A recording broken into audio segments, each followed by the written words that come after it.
시청자 여러분, 안녕하십니까? 12월 29일 굿모닝 MBN 시작합니다. 먼저 오늘의 주요 뉴스입니다. 국민의힘 한동훈 비상대책위원장이 오늘 오후 민주당 이재명 대표를 예방합니다. 한 위원장이 구성한 비대위는 오늘 당 상임전국위원회 의결을 거쳐 공식 출범합니다. 민주당 이낙연 전 대표가 신당 창당과 관련해 내년 1월 첫째 주 안에 거취를 말하겠다고 밝혔습니다. 정세균 전 총리는 이재명 대표를 만나 당내 분열을 수습하기 위한 결단을 요구했습니다. 민주당 주도로 김건희 여사 특검법 등 쌍특검 법안이 국회 본회의를 통과하자 대통령실이 즉각 거부권을 행사하겠다고 밝혔습니다. 법안이 국회로 돌아오면 다시 표결해야 하는데 다음 본회의는 내년 1월 9일입니다. 어젯밤 서울 현충원 앞을 지나던 버스에서 불이 나 30명이 대피하는 소동이 있었습니다. 광주에서는 설치 중이던 콘서트 무대 장치가 무너져 4명이 다쳤습니다.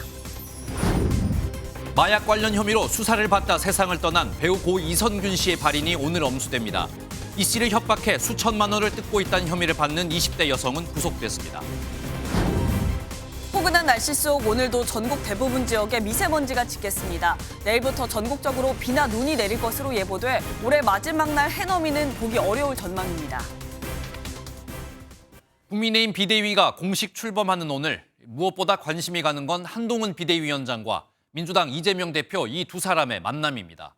비대위 출범 전부터 서로를 향해 거친 말을 쏟아내며 첫 만남을 갖는데도 신경전을 벌였는데 오늘 오후 인사를 나눌 것으로 보입니다. 오늘 첫 소식은 김지영 기자입니다.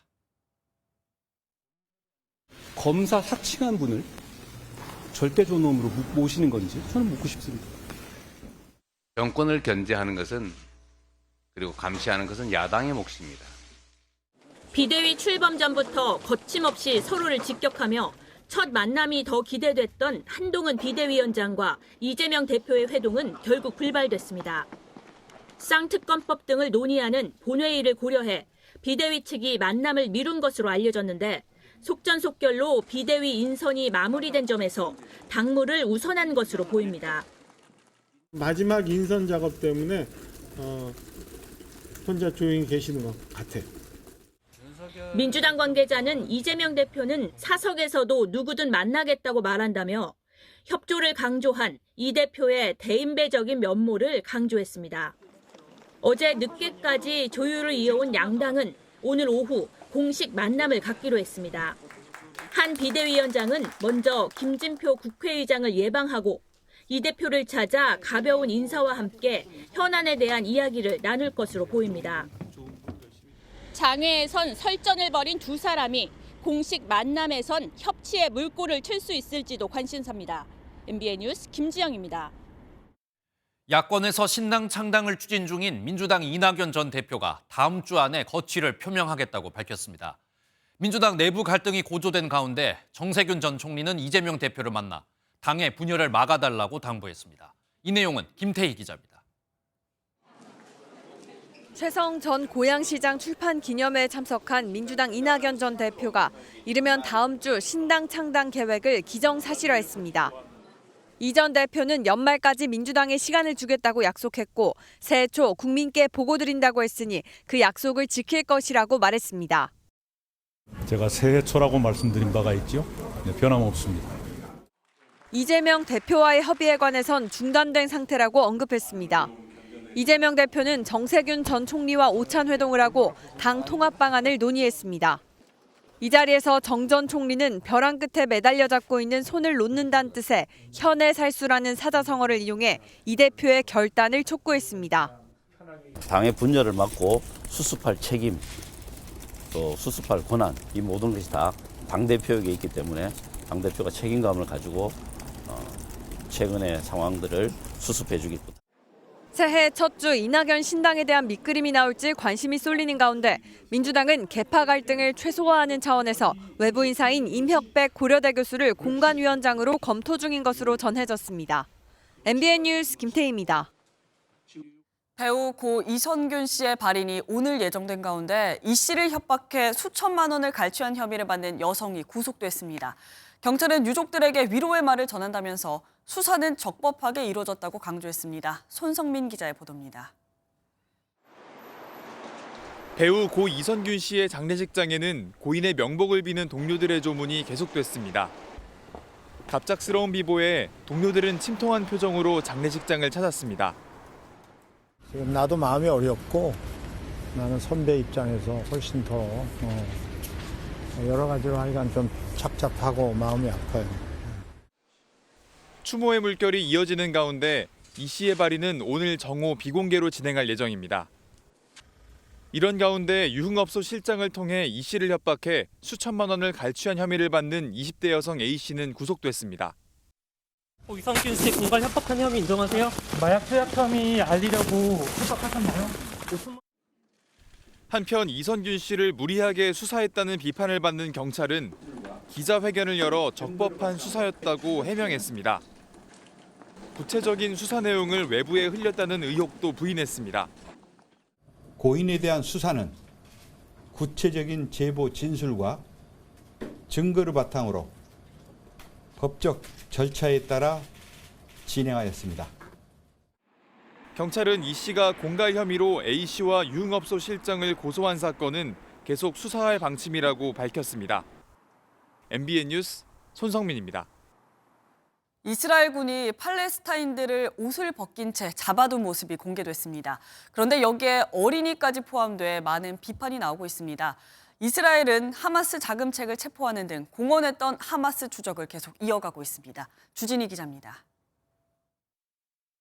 속옷만 입은 채 사람들이 이동하고 주위에는 무장한 이스라엘군이 지키고 있습니다. 이스라엘의 한 사진작가가 찍은 영상으로 SNS 등을 통해 확산하고 있습니다. 그런데 이 무리 중에 어린 소년도 2명이 포함된 것이 확인되면서 비난이 확산하고 있습니다. 그러나 이스라엘 측은 비난에 아랑곳하지 않고 무기 수색 차원이었다고 해명했습니다. Going house to house in Gaza, they did find a stash of weapons, including explosive vests that Israel says were modified for children to wear. 외신들은 촬영 장소가 가자 중부의 야르무크 경기장으로 추정되며 촬영 시점은 이달 중순으로 보인다고 보도하고 있습니다. 이스라엘군이 가자 지구에서 팔레스타인 주민들에 대해서 옷을 벗기는 등 인권 탄압을 저지르고 있다는 비판은 이달 초부터 제기되어 왔습니다. 이런 비판에도 작전 속도를 늦추지 않는 이스라엘. זה אזור במחנות המרכז, שם אנחנו ביום השלישי להתקפה, הורגים מחבלים רבים ומחסלים תשתיות טרור. 이번에는 하마스 자금 조달책을 체포했다며 관련 영상을 공개했습니다. 현재 이스라엘은 하마스 세력이 숨어 있다고 추정되는 중남부 지역에 작전을 집중하는 한편 전후 가자지구 통치 문제에 대한 공식 논의도 시작한 것으로 전해집니다.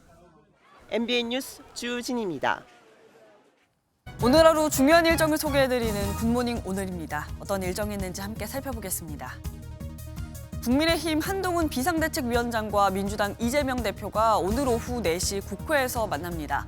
한 위원장은 비대위원장 취임 뒤 관리에 따라 김진표 의장을 먼저 예방한 뒤 이 대표를 예방하는데 두 사람 간 어떤 이야기가 오갈지 관심입니다.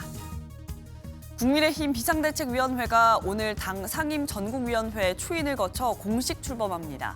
한 비대위원장은 오늘 첫 회의에서 직접 비대위원 인선과 관련해 설명할 예정입니다. 마약 투약 혐의로 수사를 받다 세상을 떠난 배우 고 이선균 씨의 발인이 오늘 정오 비공개로 진행됩니다. 한국 영화계에 한 획을 그었던 이 씨를 추모하는 행렬이 온 오프라인에서 이어지고 있습니다. 지금까지 굿모닝 오늘이었습니다. 올해 마지막 해넘이와 내년 첫 해돋이를 보려고 계획하신 분들 많으실 텐데요.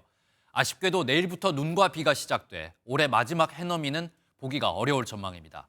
새해 첫 해돋이는 해안가에서는 보기가 어렵지만 내륙 지방은 감상하실 수 있습니다. 이서영 기자입니다. 올해 마지막 날은 흐린 날씨로 마감할 것으로 보입니다. 일부 지역에서 눈이나 비가 예보돼 있어 2023년 마지막 해넘이는 보기 어렵겠습니다. 새해로 넘어가면서 내륙 지방은 맑은 날씨를 되찾을 전망입니다. 서울을 비롯해 내륙 대부분에서는 2024년 처음으로 떠오르는 해를 볼 수 있습니다. 다만 찬 공기가 밀려오는 동해안과 제주, 남해에는 낮은 구름이 만들어져 눈이 내릴 수 있습니다. 이 때문에 해돋이 명소인 동해안과 제주도에서는 새해 첫 해돋이를 보기 힘들 예정입니다. 1월 1일은 동해안과 제주도를 제외한 전국 대부분 지역에서 대체로 맑은 가운데 해맞이가 가능할 것으로 전망됩니다. 내륙에서는 부산 7시 32분, 대구 7시 36분, 청주와 대전 7시 42분, 서울 7시 47분 순으로 해가 떠오르겠습니다. 기상청은 올해 마지막 날과 새해 첫날 한파는 아니어도 아침 저녁으로 영하권으로 떨어진다고 예보했습니다.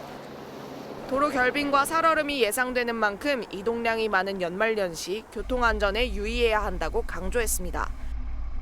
MBN 뉴스 이서영입니다. 내년에는 우리나라 총선과 미국의 대선 등 큰 정치적 일정이 예정돼 있는데요. 국제 정세의 급변 속에 국정원은 북한이 내년 초부터 우리나라에 대한 군사 도발을 이어갈 가능성이 높다고 예측했습니다.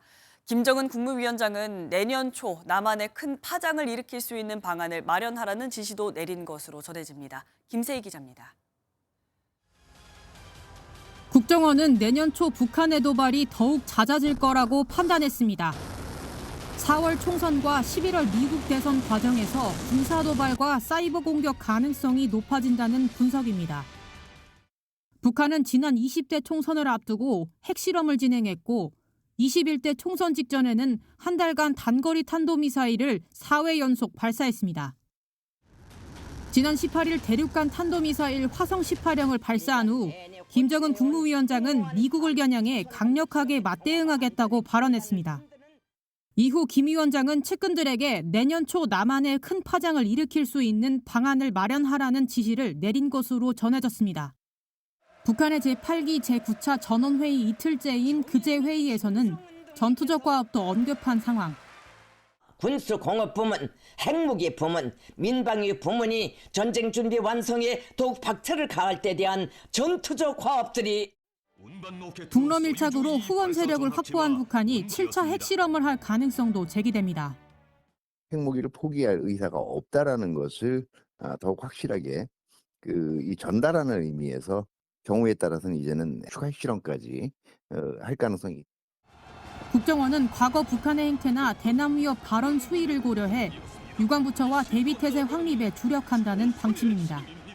MBN 뉴스 김세희입니다. 국방부가 5년 만에 개편한 장병 정신교육 교재를 놓고 논란이 꼬리를 물고 있습니다. 이번에는 독도에 대해서 영토 분쟁 중이라는 내용이 들어갔고 한반도 지도엔 독도가 아예 표시돼 있지 않았습니다. 윤석열 대통령은 당장 바로잡아야 한다며 질책했습니다. 권용범 기자의 보도입니다. 국방부 국방정책실이 발간해 전군에 배포한 정신전력교육 기본교재입니다. 한반도 주변 정세를 언급하며 독도 문제에 대해 영토 분쟁이 진행 중이라고 적혀 있습니다. 독도와 관련한 영토 분쟁은 존재하지 않는다는 우리 정부의 공식 입장과 정면 충돌하는 대목입니다. 주변 국가들이 영토에 대해서 여러 가지 주장을 하고 있다 하는 얘기를 하는 것이지 영토 분쟁으로 인식한다 그런 식의 기술은 아닌 것으로. 국방부의 해명에도 윤석열 대통령은 결코 있어선 안 될 일이라고 크게 질책하며 즉각 시정을 지시했습니다. 한동훈 국민의힘 비상대책위원장도 현실에도 국제법적으로도 전혀 맞지 않는 얘기라고 지적했습니다. 한반도 지도에 독도가 전혀 표시돼 있지 않은 사실까지 확인되면서 교재와 관련한 논란이 확산하고 있습니다. 국방부는 이미 각 부대에 배부된 교재를 전량 회수하고 집필 과정에 있었던 문제점들도 감사 조치하겠다고 밝혔습니다. 하지만 국방부가 장병 정신무장의 기본이 되는 교재의 집필과 검수 과정에서 치밀하지 못했다는 비판을 피하긴 어려워 보입니다. MBN 뉴스 권용범입니다. 김건희 여사의 주가 조작 의혹과 대장동 50억 클럽 의혹에 대한 이른바 쌍특검 법안이 국회를 통과했습니다. 국민의힘 의원들은 표결 전 집단 퇴장했고 야당은 전원이 찬성표를 던졌습니다. 더불어민주당은 윤석열 대통령의 특검 수용을 촉구했지만 대통령실이 즉각 거부권 행사 방침을 밝히며 차가운 대치 정국이 장기화할 것으로 보입니다. 강용호 기자가 보도합니다. 도이치모터스 주가 조작 의혹 진상규명을 위한 특별검사 임명 등에 관한 법률안에 대한 수정안은 가결되었음을 선포합니다. 김건희 여사의 도이치모터스 주가 조작 연루 의혹을 규명하기 위한 특검법이 국회를 통과했습니다. 국민의힘 의원들의 표결 불참 속에 재석 180인의 만장일치로 본회의 문턱을 넘었습니다. 대장동 50억 클럽 특검 법안도 여당 불참 속 만장일치로 가결됐습니다. 쌍특검이 통과된 건 지난 4월 신속 처리한 건으로 지정된 지 8개월 만입니다. 본회의 통과 직후 민주당은 윤석열 대통령을 향해 제2요구권, 즉 거부권을 행사하지 말 것을 요청했습니다. 무엇이 두렵습니까? 자신이 없습니까? 윤석열 대통령은 이제라도 국민 앞에 진실을 명명백백하게 밝힐 수 있도록 협조하십시오. 국민의힘은 입법 폭거라고 반발하며 윤 대통령의 거부권 행사를 촉구했습니다. 조금이라도 타협한다면 민주주의 테러에 대한 굴복이나 다름없습니다. 신속하게 당당하게 대통령께 제2요구권을 행사해 주실 것을 요청드릴 것입니다. 대통령실도 즉각 거부권 행사 방침을 밝히면서 쌍특검 재의결 시점 등을 놓고 여야 대립 정국은 미궁에 빠질 전망입니다. MBN 뉴스 강영우입니다. 국민의힘 한동훈 비상대책위원회가 오늘 공식 출범합니다. 앞서 11명의 비대위원 명단을 발표했는데요. 20대에서 40대의 젊은 비정치인, 그리고 민주당 저격수를 전면 배치했습니다. 이지율 기자가 보도합니다. 한 위원장이 직접 인선한 지명직 비대위원은 8명입니다. 김혜지 의원을 제외하면 여의도 정치 경험이 없고 평균 나이 44살로 바로 전 최고위원들의 평균 나이보다 10살 가까이 어려졌습니다. 당연직 제외하고 나머지 8분 중에서는 우리 김혜지 의원 빼고 나머지 7분들이 정치권에 그동안 활동하지 않았던 분들이라는 특징. 한지아 을지대 재활의학 부교수와 구자룡 법무법인 한별 변호사도 비대위원으로 참여했습니다.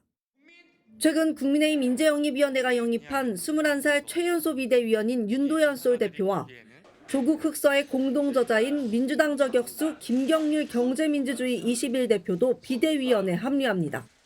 문재인 정부 5년 그리고 윤석열 정부 1년 6개월을 거친 동안 너무 정치권이 거칠어졌고 진영화되어져 있는데요. 이런 모습들을 조금은 극복할 필요가 분명합니다. 인선 발표 후 민경훈 애정자가 과거 한 유튜브 채널 영상에서 노인 비하 발언을 했다는 보도가 나오자 실수였다며 바로 사과하기도 했습니다. 비대위는 8명의 지명직 위원을 포함해 한동훈 위원장과 윤재욱 원내대표, 유이동 정책위의장 등 모두 11명으로 활동하게 됩니다. 비대위는 오늘 상임정국위원회 추인을 받아 본격 출범할 예정입니다. MBN 뉴스 이지율입니다. 어젯밤 서울 현충원 앞을 지나던 버스에서 불이 나 30명이 대피하는 소동이 있었습니다. 광주에서는 설치 중이던 콘서트 무대 장치가 무너져 4명이 다쳤습니다. 밤사이 사건 사고 소식 최돈희 기자입니다. 도로 한가운데 버스가 멈춰서 있습니다. 앞부분에선 흰 연기가 쉴 새 없이 피어오릅니다. 어젯밤 10시 48분쯤 서울 국립현충원 앞을 달리던 광역버스에서 원인을 알 수 없는 불이 나 40여 분 만에 진화됐습니다. 불이 나자 버스기사와 승객 등 30명이 대피하는 소동이 벌어졌습니다. 버스는 모두 불에 탔습니다. 경찰과 소방당국은 앞바퀴에서 펑소리와 함께 불이 났다는 진술을 토대로 정확한 사고 경위를 조사하고 있습니다. 철제 구조물이 엿가락처럼 휘어진 채 무너져 내렸습니다. 강당은 말 그대로 아수라장입니다. 어제 오후 6시 50분쯤엔 광주광역시 서구 김대중 컨벤션센터에서 콘서트 무대 장치가 무너지는 사고가 났습니다. 이 사고로 작업자 4명이 다쳐 인근 병원으로 옮겨졌습니다. 당시 10명이 작업하고 있었는데 내일 열리는 콘서트 준비를 위해 무대를 설치하고 있었습니다. 경찰은 무대 설치 과정에서 설계 변경과 안전진단 여부 등 정확한 사고 경위를 조사할 계획입니다. MBN 뉴스 최도입니다. 현직 국가정보원 직원이 만취 상태로 차량을 운전하다가 국방부 출입구 차단기를 들이받는 사고를 냈습니다. 앞서 인사파동을 겪은 국정원의 내부 기강 회의가 여전하다는 비판이 나옵니다. 이시열 기자가 단독 보도합니다. 흰색 SUV가 주차된 다른 차량을 들이받더니 그대로 밀고 올라갑니다. 잠시 멈추는 듯 하더니 다시 속도를 올린 뒤 차단기와 추돌합니다. 현직 국정원 직원 A씨가 음주운전을 한 뒤 국방부 서문 입구에 설치된 차단기를 들이받는 사고를 냈습니다. 있었다는 거를 저희도 알고, 근데 거기 진짜 팩트는 뭔지 저도 잘 모르겠어요. 경찰에 붙잡힌 A씨의 혈중 알코올 농도는 면허 취소 수준이었습니다. 특히 사고가 난 장소는 대통령실과 이어지는 통로가 있는 곳이었습니다. 국방부는 현재 관련 내용을 확인 중이라고 밝혔습니다. 초기에 거기 근무하는 근무자들에 의해서 확인이 됐고, 그래서 민간 경찰이 출동해서 필요한 초동 조치를 다 했고, 국가정보원은 MBN 취재진에 직원 여부와 징계 여부는 확인해 줄 수 없다고 밝혔습니다. 지난달 내부 인사 파동으로 국정원장과 1, 2차장이 한날 1시에 경질됐지만 내부 기강 회의가 여전하다는 지적도 나옵니다. 서울 용산경찰서는 남성을 도로교통법 위반 혐의로 입건해 자세한 사고 경위를 조사할 예정입니다. MBN 뉴스 이시열입니다. 근로자가 작업 중에 숨졌을 경우 사업주나 대표에게 형사 책임을 묻는 중대재해처벌법이 곧 시행 2년을 맞습니다. 중대재해법 시행 이후 대법원이 첫 판단을 내렸는데 원청업체 대표에게 처음으로 실형이 확정됐습니다. 우종환 기자입니다. 지난해 3월 경남 함안군에 있는 한국제강 작업장에서 협력업체 노동자가 숨졌습니다. 무게 1.2톤 방열판을 보수하던 중 지지벨트가 끊어지는 바람에 방열판에 깔린 겁니다. 이 사고로 검찰은 원청인 한국제강 법인과 성영식 대표를 중대재해처벌법 위반 혐의로 기소했습니다. 그리고 사건 발생 1년 9개월 만에 대법원이 성 대표에게 징역 1년의 실형을 확정했습니다. 앞서 2심 법원은 2021년에도 사망사고로 벌금형을 받고도 또 사망자가 났다며 이례적으로 실형을 선고했는데 대법원도 같은 판단을 내렸습니다. 근로자가 산업재해로 사망한 경우 사업주는 기존의 산업안전보건법보다 형이 더 무거운 중대재해처벌법에 정한 형으로 처벌받게 됩니다. 중대재해처벌법 시행 뒤 원청 대표 처벌이 확정된 건 집행유예 한 건이 유일하고 실형은 이번이 처음입니다. 노동계에서는 집행유예 일색의 하급심 판단들 사이에서 의미 있는 판결이라며 환영하는 입장입니다. 하지만 재계에선 원청 책임을 확대 해석할 우려가 크다며 국회에서 법을 개정해달라고 요구하고 있습니다. 현재 1심 또는 2심이 끝난 10건도 모두 원청 대표에게 유죄가 선고된 만큼 남은 재판 결과에 따라 파장은 커질 전망입니다. MBN 뉴스 우종환입니다. 카카오 택시가 경쟁사 택시로 가는 콜을 차단했다는 의혹이 결국 심판대에 오르게 됐습니다.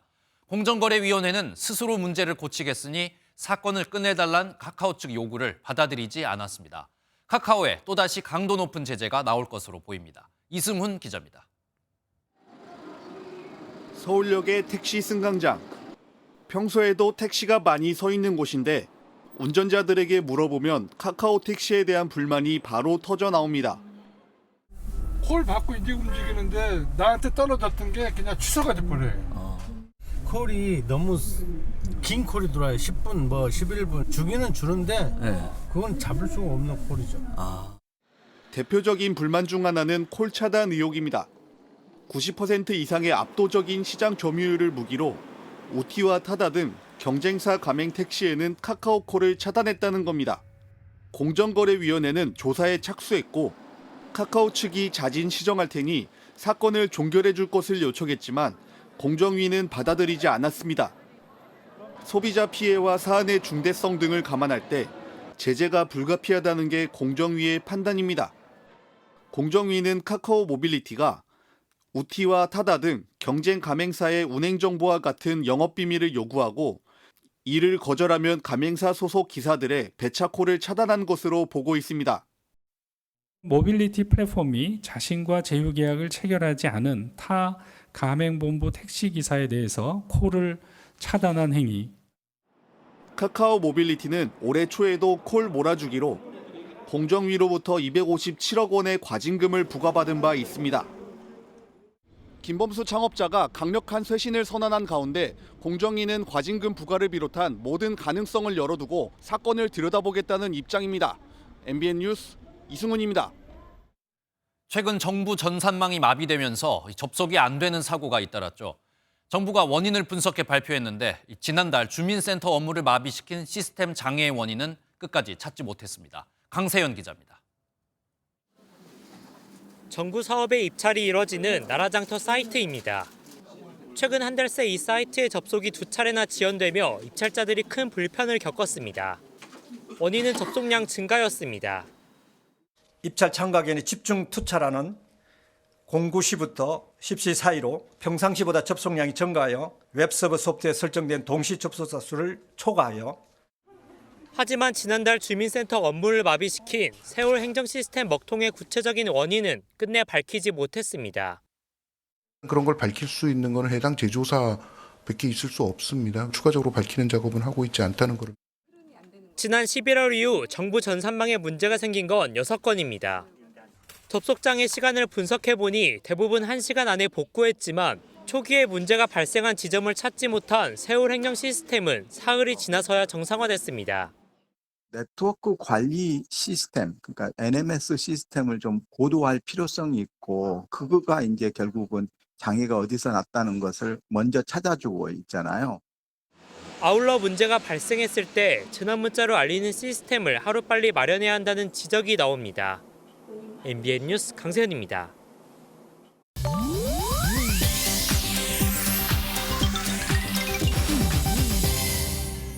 인터넷에 화제가 되고 있는 소식들을 모아 전해드리는 인터넷 와글와글입니다. 병역의 의무를 수행하고 있는 그룹 방탄소년단 RM과 뷔의 훈련소 사진이 공개됐습니다. 어제 육군훈련소 공식 홈페이지에 훈련병들의 사진이 공개됐는데요. 사진 속 두 사람은 본명이 적힌 명찰을 단 군복을 입고 동료 훈련병들과 앉아 있습니다. 늠름하면서도 군기가 바짝 든 모습인데요. 뷔는 소대장 명찰을 달고 있는 모습도 포착됐습니다. 진짜 아미로 변신한 RM과 뷔의 근황에 방탄소년단 공식 팬클럽 아미들도 뜨거운 반응을 보내고 있는데요. 두 사람은 지난 11일 충남 논산시 육군훈련소에 입소해 5주 동안 기초 군사훈련을 받은 후 자대 배치를 받을 예정입니다. 미국 텍사스주 휴스턴 한 고속도로에 특수 장갑차가 등장했습니다. 이 장갑차 고속도로 한 차선을 점거한 트럭의 창문을 깨더니 급기야 조수석 문짝을 통째로 뜯어냅니다. 현지 시각 지난 27일 오후 18륜 대형 트럭 운전자가 약 3시간 동안의 하차 명령에 불응하자 경찰이 체포작전에 나선 건데요. 마치 군사작전처럼 방탄복과 총을 갖춘 특수기동대까지 투입됐습니다. 최루탄과 경찰견이 동원됐고 결국 운전자는 속수무책으로 끌려나와 현장에서 긴급 체포됐습니다. 이 운전자가 정확히 어떤 혐의를 받고 있는지는 아직 알려지지 않았는데요. 미국 경찰이 실제로 용의자를 제압하는 모습은 마치 액션 영화 속 한 장면을 보는 것 같네요. 지금까지 인터넷 와글와글이었습니다. 건설 시공 순위 16위인 태영건설이 만기가 돌아온 대출을 막지 못하고 결국 워크아웃을 신청했습니다. 정부는 건설업계와 금융시장에 과도한 불안이 확산하지 않도록 불안감을 차단하는 모습입니다. 먼저 김태형 기자가 보도합니다.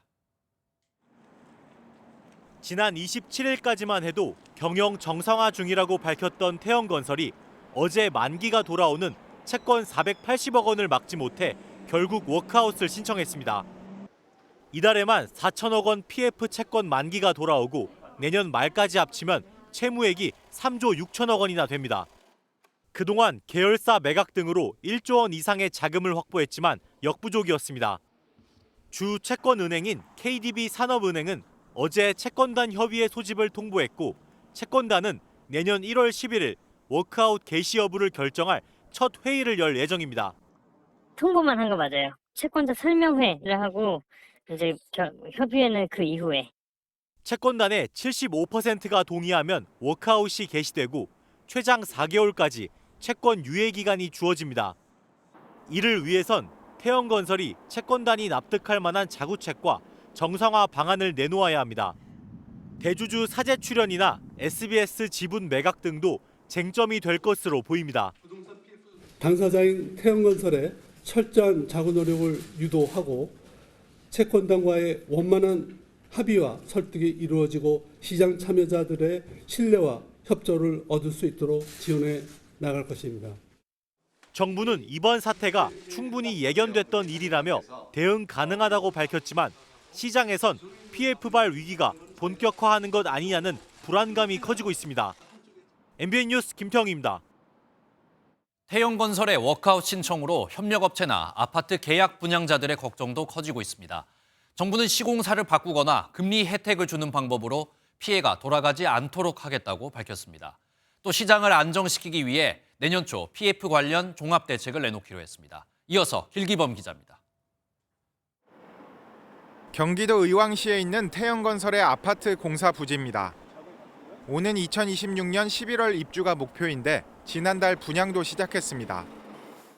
태영건설의 워크아웃 소식에 분양 계약자 등 관련자들의 불안감도 커지고 있습니다.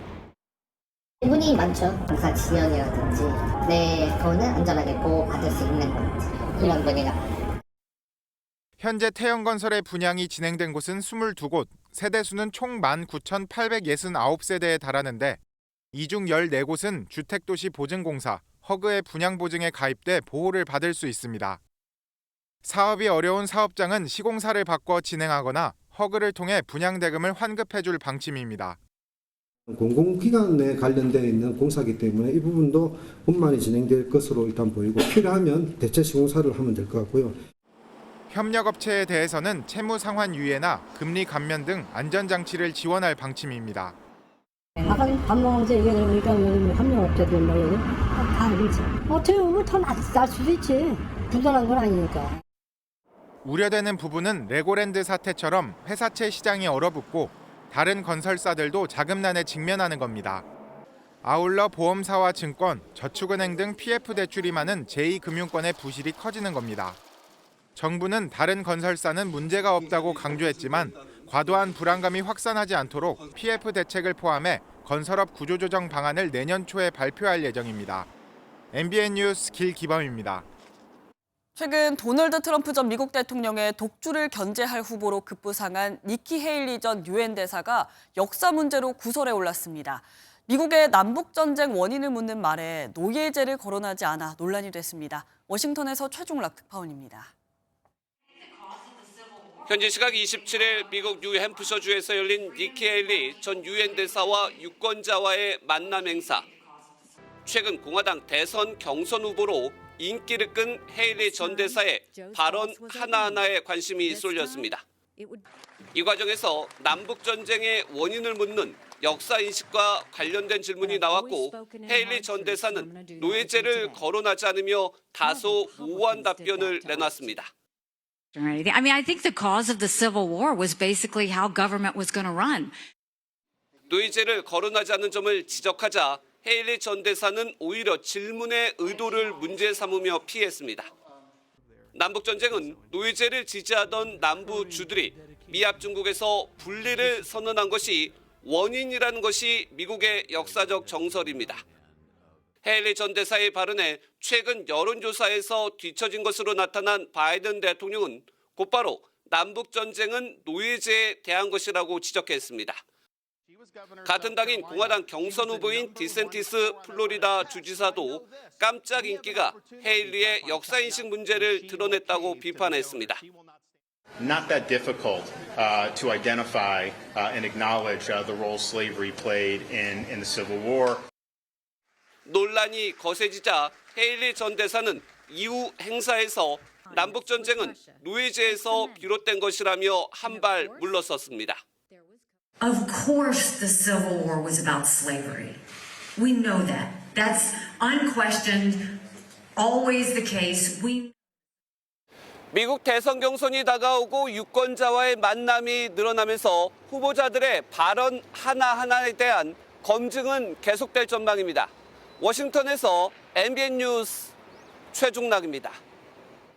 글로벌 패권 경쟁을 벌이는 미국과 중국의 첩보전도 치열합니다. 첨단 기술을 이용하고 관련 예산을 2배로 늘리면서 상대국의 고급 정보를 빼내려고 안간 힘입니다. 베이징 윤석정 특파원입니다.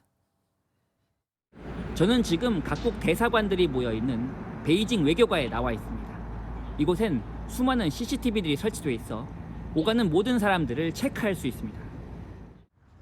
중국 국가안전부는 미국과의 첩보전에 이런 CCTV를 적극 이용하고 있다고 미국 뉴욕타임스가 보도했습니다. CCTV를 통해 외국 외교관과 정보요원 등 모든 관심 인물에 대해 관련 자료를 즉시 생성하고 행동 패턴을 분석하는 AI 프로그램 제작을 관련 업체에 요청했다는 겁니다. 이렇게 만들어진 자료로 목표 인물의 네트워크와 취약점을 파악한다는 의도입니다. 미국 중앙정보국 CIA 역시 대중국 정보 수집에 총력을 다하고 있습니다. 뉴욕타임스에 따르면 바이든 행정부 출범 후 대중국 예산을 2배로 늘리고 AI나 양자 컴퓨팅 관련 중국 기업과 기술에 대해 감시를 대폭 강화했습니다. 美方多次以莫须有的安全理由破坏中国企业和其他国家开展合作，这是一种经济胁迫行为。 CIA는 이를 실행하기 위해 중국 미션센터와 기술정보센터도 설립했습니다.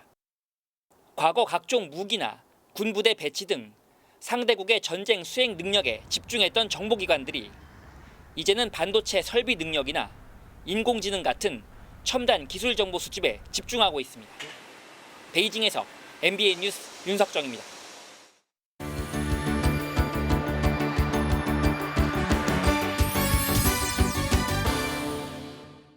굿모닝 월드입니다. 코끼리의 나라 네팔, 매년 송황리에 열리던 치트완 코끼리 축제가 코로나로 인해 맥이 끊겼었는데요. 오랜만에 다시 그 문을 열었다고 합니다. 꽃단장을 마친 코끼리들 구경해 보시죠. 네팔의 관광도시 사우라하. 꽃단장을 하고 한 줄로 늘어선 코끼리들이 차례를 기다립니다. 각양각색의 문양, 황금머리 장식 등 화려하게 치장한 모습이 눈에 들어오는데요. 코로나 이후 3년 만에 재개된 치트완 코끼리 축제 행진 현장입니다. 행진을 앞두고 조련사들은 몇 시간에 걸쳐 12마리의 코끼리들을 씻기고 단장했는데요. 분필로 몸 곳곳에 문양을 그려내고 발톱에 페디큐어까지 마쳤습니다. 장식과 미용 상태뿐 아니라 걸음걸이, 청결 등 최고의 코끼리를 가리기 위한 엄격한 심사가 이루어졌는데요. 수백 명의 관광객이 함께한 코끼리의 나라 네팔의 성대한 축제 현장이었습니다. 연말이 되면 교회나 절에 다녀오는 분들부터 새해 운세를 꼭 확인하는 분들도 계시죠. 모두가 궁금해하는 내년 한 해 어떤 일이 벌어질지 미리 점쳐본 사람들이 있습니다. 남미 페루입니다. 페루 수도 리마의 산 크리스토발 언덕. 무속인들이 한창 의식을 치르는 중입니다. 국제적인 관심을 받는 이슈들을 두고 내년 한 해를 점치는 연례 행사라는데요. 꽃가루 세례를 맞는 사진의 주인공, 조 바이든 미국 대통령과 푸틴 러시아 대통령입니다. 독재와 인권 범죄로 지탄받는 후지모리 전 페루 대통령의 사진은 아예 불태워집니다. 전통의 축구 강호 브라질은 코파 아메리카에서 힘을 쓰지 못하며 이스라엘의 가자지구 포위 공격은 내년 중순쯤 끝난다는 예언이 있었는데요. 평화에 대한 이 마지막 예언만큼은 하루빨리 이루어지길 바랍니다. 이제 2023년은 단 이틀만을 남겨두고 있습니다. 굿모닝 월드도 이제 새해에 다시 인사드리게 될 텐데요. 초읽기에 들어간 2024년, 그 준비에 여념이 없는 뉴욕 타임스 스퀘어의 모습 전해드립니다. 카운트다운 끝에 환하게 불을 밝히는 수백 개의 나비 넥타이들. 새해 맞이 준비가 한창인 미국 뉴욕 타임스 스퀘어에서 볼 점등 행사가 열렸습니다. 맨해튼 거리를 대각선으로 가로지르는 브로드웨이가 마치 나비 넥타이를 연상시킨다는 타임스 스퀘어. 새롭게 공개된 타임스 스퀘어 볼은 그 나비 넥타이를 모티브로 제작됐습니다. 매년 새해 전야에 펼쳐지는 볼 드롭 행사. 올해 마지막 날에도 모두의 이목이 쏠린 가운데 원 타임스퀘어 꼭대기에서 지상으로 우아하게 내려올 예정인데요. 그 휘황찬란한 불빛만큼이나 모두의 내년 한 해도 밝게 빛나길 바랍니다. 굿모닝 월드였습니다. 개구리와 같이 온도 변화에 민감한 양서류는 겨울잠을 자고 또 봄이 가까워지면 알을 낳습니다. 계절마다 이렇게 정해진 활동을 해야 하는데 얼마 전 서울에서 도롱뇽 알이 뭉터기로 발견됐습니다. 한유혜 기자가 현장에 다녀왔습니다. 눈이 녹지 않은 서울 서대문구 안산중터 개울 한쪽에 반투명 물체가 쌓여 있습니다. 낳은 지 얼마 안 된 도롱뇽 알입니다. 약수터 바로 아래의 연못인데요. 물 안에는 60여 쌍의 도롱뇽 알이 있습니다. 바로 근처에는 얼마 전 내린 눈이 그대로 쌓여 있습니다. 보통 도롱뇽은 겨울잠을 끝내고 날이 풀리는 2월에서 4월 사이에 알을 낳습니다. 월동을 하고 동면 상태로 단 다음에 나중에 깨어나서 산란을 해야 되는 시기인데 올해 12월인데 벌써 산란했다는 그 자체가 지금 굉장히 큰 이슈가 되고 있는 상황이에요. 찬 물속에 몸을 포개고 있는 큰산 개구리들도 겨울잠을 자야 할 때 짝짓기를 준비합니다. 날이 급격히 추워졌다 따뜻해지는 이상기온으로 일부 개체가 시기를 착각한 겁니다. 문제는 다시 날씨가 추워지면 알이나 겨울잠에서 깬 양서류가 얼어 죽을 수 있어 개체 수 감소로 이어질 가능성이 높습니다. 양서류가 이 먹이 사슬 내에서 중간자적인 역할을 하기 때문에 얘네들이 줄어들 때는 그 일대 생태계에 큰 무리가 올 수 있죠.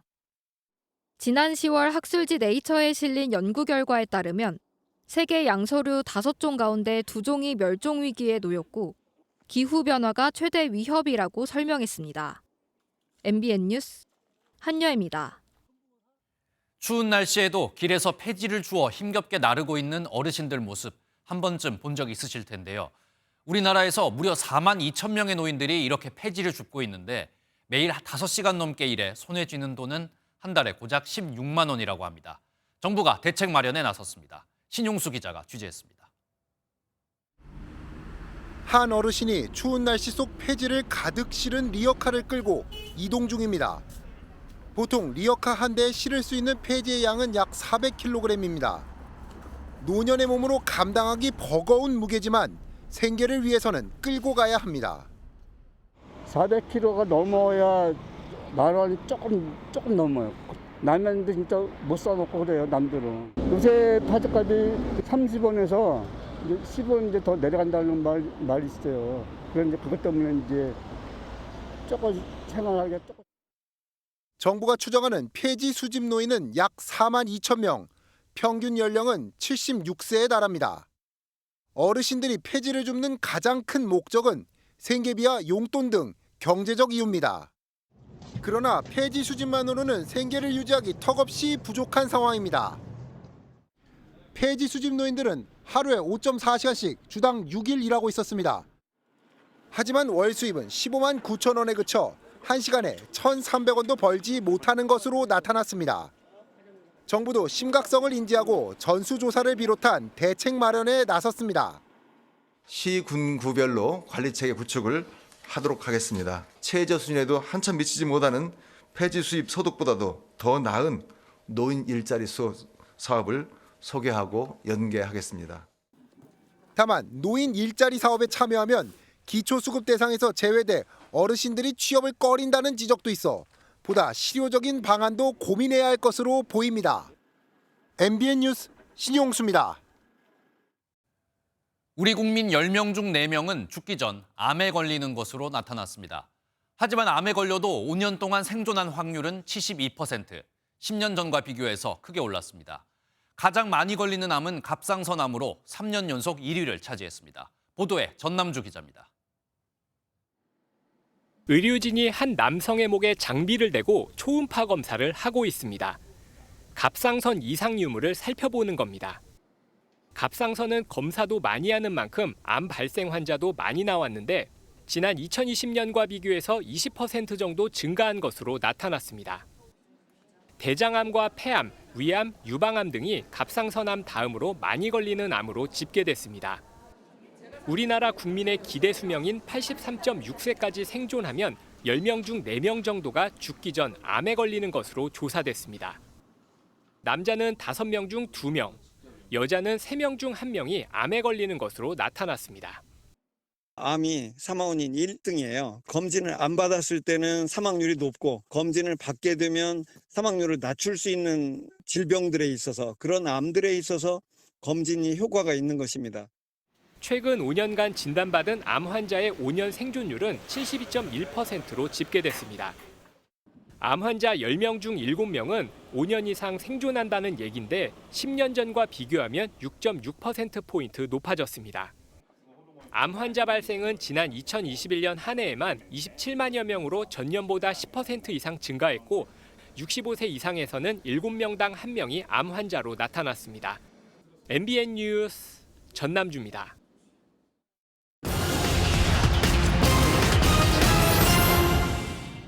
마술사 최연우의 경력 27년의 내공을 담은 매직쇼가 펼쳐집니다.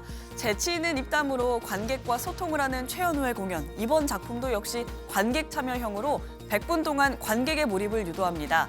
미디어 아트를 활용한 무대 디자인과 공간의 한계를 넘나드는 초대형 무대가 환상 속으로 안내합니다. 서울 동대문 디제인 플라자의 은빛 외벽에 초대형 미디어 파사드 쇼가 펼쳐집니다. 100% 곡선의 DDP 건축물 표면을 스크린 삼아 미디어 아트 영상을 투사하는데요. 스크린 길이만 무려 222m입니다. 올해 마지막 날인 12월 31일 밤 11시에는 DDP 새해맞이 카운트다운도 펼쳐지는데 설립 이후 최초로 지붕 위에서 불꽃도 쏘아올립니다.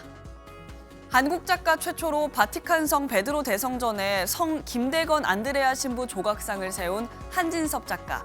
가나 아트센터가 바티칸에서 돌아온 한진섭 작가에게 개인전을 제안해 약 10년 만에 개최됩니다. 60cm 크기의 김대건 신부 조각상을 비롯한 약 30여 점의 작품을 한국에서도 만날 수 있습니다. 지금까지 굿모닝 문화 소식 전해드렸습니다. 오늘도 먼지 때문에 깨끗한 하늘을 기대하긴 어렵겠습니다. 수도권과 충청, 전북과 광주, 영남 지역은 하루 평균 초미세먼지 농도 나쁨 수준을 보이겠고요. 여기에 충남과 호남은 오전까지 가시거리 200m 안팎의 짙은 안개도 끼면서 시야가 더욱 답답하겠습니다. 먼지는 내일과 모레 전국에 비나 눈이 내리면서 해소될 텐데요. 다만 중부 내륙과 산지에는 많은 눈이 내려 쌓이면서 대설특보가 내려질 가능성이 있습니다. 연휴 계획에 참고하셔야겠습니다. 또 해넘이와 해돋이 소식도 궁금하실 텐데요. 올해 마지막 해넘이는 날이 흐려서 보기 어렵겠습니다. 하지만 새해 첫날에는 대부분 지역이 맑은 가운데 해맞이가 가능하겠고요. 신정 연휴 내내 한파 수준의 심한 추위는 없겠습니다. 오늘 기온도 살펴보겠습니다. 현재 서울의 기온 영하 1.3도, 대전 영하 1도, 대구는 영하 2.4도로 어제 아침과 비슷하게 출발하고 있고요. 낮 기온은 서울 6도, 대전과 전주 7도, 부산은 11도까지 오르면서 평년보다 온화하겠습니다. 비나 눈은 토요일인 내일 아침 서울 등 서쪽 지역을 시작으로 오후에는 전국 대부분 지역으로 확대되겠고요. 일요일까지 오락가락 이어지겠습니다. 날씨였습니다. 굿모닝 MBN 마치겠습니다. 올 한 해 마무리 잘 하시고 저희는 내년 1월 2일에 찾아뵙겠습니다. 함께해 주신 여러분 고맙습니다.